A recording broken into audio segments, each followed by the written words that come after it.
During World War II, there was a heating secret so effective that soldiers survived winters that should have killed them. No electricity, no gas lines, no fuel deliveries. Just knowledge passed through whispers in frozen trenches and scribbled on torn paper by men who knew that forgetting meant freezing to death. Cabins built with these methods stayed warmer than modern homes with $1,000 heating systems. Bunkers dug into frozen ground kept soldiers alive at 40 below zero while burning almost nothing. Families in occupied territories heated entire homes using techniques that cost absolutely nothing. The secret wasn't expensive equipment. It wasn't rare materials. It was understanding how heat actually works. And for 80 years, this knowledge has been systematically forgotten. Not because it stopped working, because it threatened a heating industry worth hundreds of billions of dollars, because you cannot sell furnaces to people who don't need them, because you cannot meter warmth that comes from design instead of fuel. Today, energy companies don't want you to know these methods exist, because if people realize that proper building beats expensive heating, that design defeats fuel bills, and that a cabin built correctly stays warm when the power goes out, their entire business model would collapse. But the truth can't stay buried forever.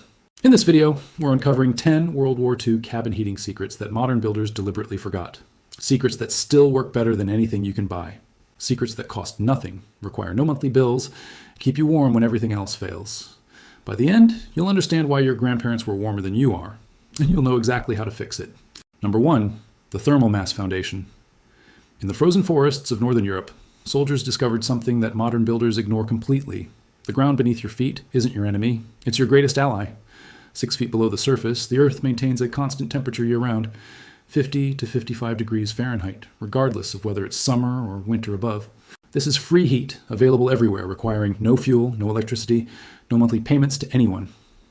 World War II engineers built bunkers that use this principle deliberately. They dug foundations deep, lined them with stone or dense packed earth, and created floors that absorbed heat from the ground below.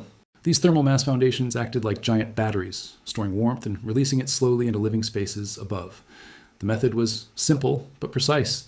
Heavy materials like stone, brick, concrete, or packed earth were placed in direct contact with the ground. These materials absorbed the Earth's constant temperature during the day and radiated it back at night. The more mass, the more stable the temperature. Soldiers reported bunkers that never dropped below 50 degrees inside, even when outside temperatures hit 30 below zero. Modern builders put insulation between floors and ground. They cut buildings off from the Earth's free heat. They create structures that fight the environment instead of using it. Then they sell you furnaces to replace what proper design would have provided for free. Today, passive solar designers and earth-sheltered home builders are rediscovering thermal mass. They're connecting buildings to the ground instead of isolating them, and they're heating homes for pennies while their neighbors pay hundreds every month. Number 2, the reverse ceiling trap. Heat rises. Everyone knows this. But World War II cabin builders understood something most modern contractors have forgotten. If heat rises, you need to trap it before it escapes through your roof. Standard cabins lose up to 40% of their heat through the ceiling. Warm air rises, hits the cold roof, and transfers its energy to the outside world. Your furnace runs constantly trying to replace what physics keeps stealing. Soldiers in long-term encampments developed the reverse ceiling trap. Instead of flat or peaked ceilings that let heat escape, they built low ceilings with multiple layers that created dead air spaces. Heat would rise, hit the first layer, slow down, hit the second layer, slow further. By the time thermal energy reached the outer roof, most of its warmth had already radiated back down into living space. The construction was straightforward. A primary ceiling of wooden planks was installed at 7 feet. Above this, a layer of natural insulation like straw, dried grass, or wool, then another layer of planks, then more insulation, sometimes 3 or 4 layers in extremely cold regions. The total thickness might reach 2 feet, but the heating savings were enormous. Families in Scandinavian countries used this method for centuries before the war. Soldiers learned it from local farmers and brought the knowledge to every theater of operation. Bunkers built this way required half the fuel of standard military construction. Modern builders install thin insulation and call it efficient. They'd rather sell you a bigger furnace than teach you better construction. But physics hasn't changed. Heat still rises, and trapping it still works better than replacing it. Number 3, the southern glass wall. Before electricity made heating cheap, builders oriented every structure to capture free solar heat. The south-facing wall was never solid. It was glass, or oiled paper, or any material that let sunlight pour inside while blocking wind. World War II cabin builders in cold climates made this principle their foundation. Southern walls contained the maximum possible window area, sometimes 50 to 70% glass. During short winter days, every available minute of sunlight streamed inside, warming thermal mass floors and walls that would release heat through the long nights. But the genius was in the overhangs. Roof extensions above southern windows were calculated precisely. In winter, when the sun hung low in the sky, rays passed beneath the overhang and entered the cabin. In summer, when the sun rose high, the overhang cast shadow across the glass, keeping interiors cool. The same wall that heated the cabin in January prevented overheating in July. No thermostats. No seasonal adjustments. Just geometry and understanding how the sun moves. Soldiers building semi-permanent camps would clear southern exposures first. Trees to the north were left standing as windbreaks. Trees to the south were removed for solar access. The orientation of every structure was determined by compass before the first log was cut. Modern builders put windows wherever looks nice. They ignore compass orientation entirely. Then they install air conditioning to fix summers and furnaces to fix winters. 2 expensive systems to solve a problem that proper design would have prevented. Number 4, the earthen berm. Windbreak. Wind doesn't just feel cold, it steals heat. Every mile per hour of wind speed strips warmth from walls as effectively as dropping the temperature several degrees. A cabin in 20-degree weather, with 20-mile-per-hour winds, loses heat like it is below zero outside. World War II builders understood that blocking wind was as important as generating heat. In exposed locations, they constructed earthen berms on the windward sides of structures. These mounds of packed earth, sometimes reinforced with logs or stone, broke the wind before it reached cabin walls. The berm didn't need to be tall. Even 3 or 4 feet of raised earth created a dead air zone on the downwind side. Turbulence was broken. Laminar flow was disrupted. The cabin sat in relative stillness while wind howled just feet away. In extremely harsh locations, builders went further. They buried the windward wall entirely, pushing earth halfway up the structure or even covering it completely. These earth-sheltered designs required almost no heating because they simply weren't exposed to the elements that steal warmth. Soldiers in Arctic stations built berms from snow when earth was frozen too solid to dig. The principle was identical. Block the wind, keep the heat. Some stations reported fuel savings of 60% after berm construction. Modern homes stand naked against the wind. Builders clear lots completely, removing every tree and terrain feature that might provide protection. Then they sell you triple pane windows to compensate for the exposure they created. The heating industry loves flat, treeless lots. Every gust means more fuel burned. Number 5, the double entry airlock. Every time you open a door in winter, you exchange warm inside air for cold outside air. A single opening can drop room temperature several degrees. Multiple openings throughout the day create a constant drain that furnaces struggle to overcome. World War II cabin builders eliminated this problem with double-entry airlocks. 2 doors separated by a small buffer space. You opened the outer door, stepped inside, closed it behind you, then opened the inner door. At no point were inside and outside air directly connected. The airlock space itself was unheated, but it didn't need to be. Its purpose was separation, not comfort. The small buffer zone might be cold, but it prevented the massive air exchange that single doors create. In military installations, airlocks often included storage for cold weather gear. Soldiers removed frozen boots and snow-covered coats in the buffer space, preventing moisture from entering living areas. The airlock served double duty as mudroom and thermal barrier. Families in occupied territories converted existing cabins by adding small entry vestibules. Sometimes just 4 feet deep, these additions transformed heating efficiency. The cost of a few boards and a second door paid for itself in fuel savings within a single winter. Modern homes have single doors that open directly into living space. Every entry and exit is a thermal hemorrhage. Builders call vestibules old-fashioned. Energy companies call them unnecessary. Your heating bill calls them essential. Number 6, the rocket mass heater core. Standard fireplaces are terribly inefficient. Most heat goes straight up the chimney. You warm a small area directly in front of the flames while the rest of the room stays cold.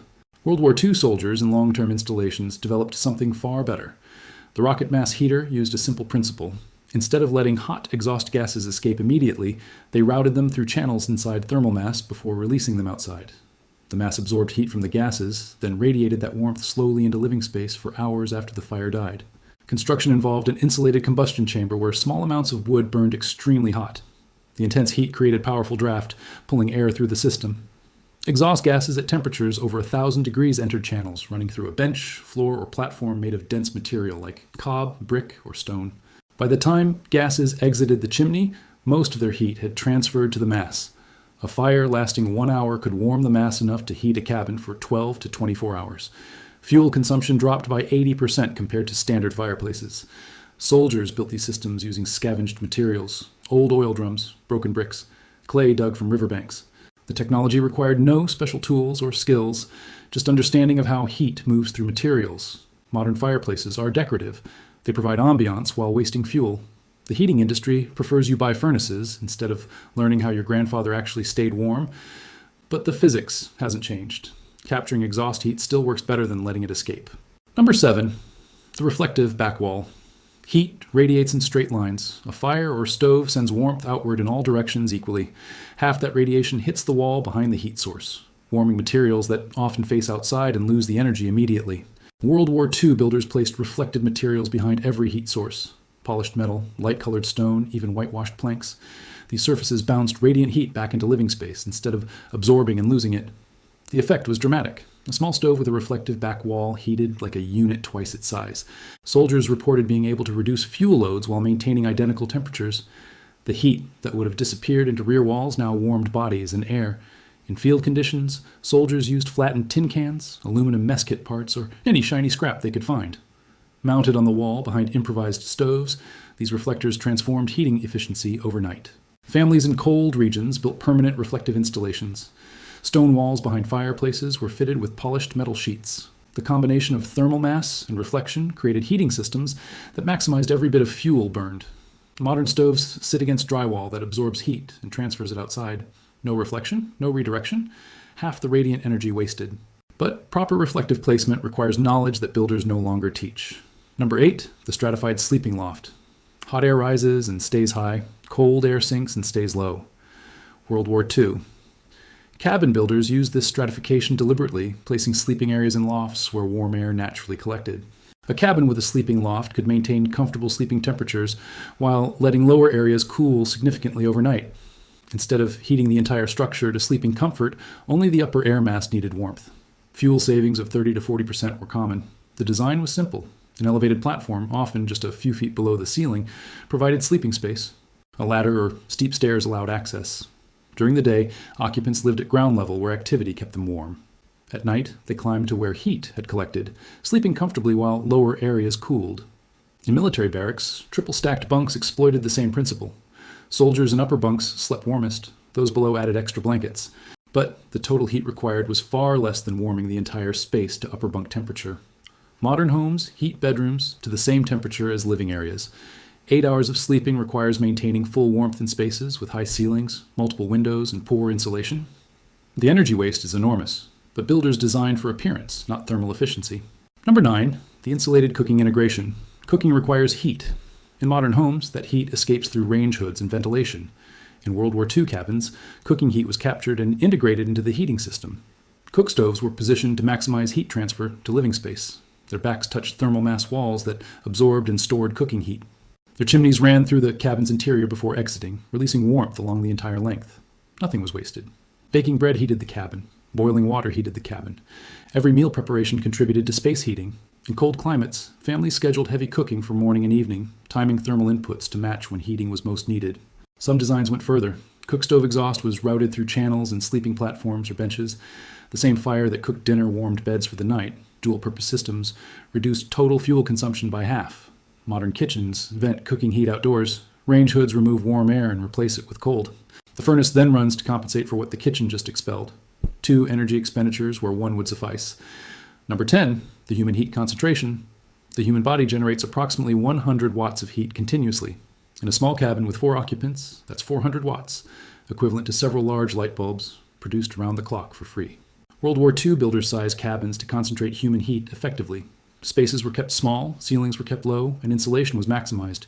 The heat from human bodies became a meaningful contribution to total warmth. Military planners calculated occupancy when designing heated structures. A barracks for 20 soldiers needed proportionally less fuel per person than a barracks for 5.